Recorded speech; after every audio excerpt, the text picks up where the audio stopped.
ika-35 Kabanata. Dalangin para tulungan. Panginoon, kontrahin niyo po ang mga kumukontra sa akin. Labanan niyo ang mga kumakalaban sa akin. Kunin niyo ang inyong kalasag at ako'y inyong tulungan. Ihanda niyo ang inyong mga sibat para sa mga taong humahabol sa akin. Gusto kong marinig na sabihin niyo, ako ang magpapatagumpay sa iyo. Mapahiya sana ang mga taong naghahangad na ako'y patayin. Paatrasin niyo at biguin ang mga nagpaplano ng masama sa akin. Maging gaya sana sila ng ipa na tinatangay ng hangin, habang sila'y itinataboy ng inyong anghel. Maging madilim sana at madulas ang kanilang dinadaanan, habang sila'y hinahabol ng inyong anghel. Naghukay sila at naglagay ng bitag para sa akin, kahit wala akong ginawang masama sa kanila. Dumating sana sa kanila ang kapahamakan ng hindi nila inaasahan. Sila sana ang mahuli sa bitag na kanilang ginawa, at sila rin ang mahulog sa hukay na kanilang hinukay. At ako'y magagalak dahil sa inyong pagliligtas sa akin, Panginoon.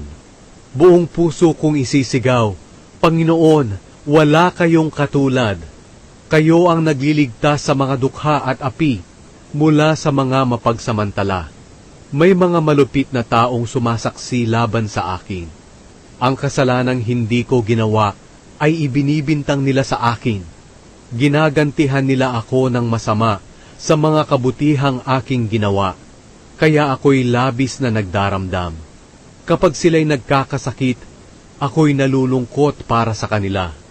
Nagdaramit ako ng sako at nag-aayuno pa. At kung ang aking dalangin para sa kanila'y hindi sinasagot, palakad-lakad akong nagluluksa na parang nawalan ng kapatid o kaibigan. At ako'y yumuyuko at nagdadalamhati para sa kanila na para bang nawalan ako ng ina. Ngunit nang ako na ang nahihirapan, nagkakatipon sila at nagtatawanan. Nagsasama-sama ang mga sa akin ay kumakalaban, kahit ang mga hindi ko kilala ay sumasama't walang tigil na ako'y hinahamak.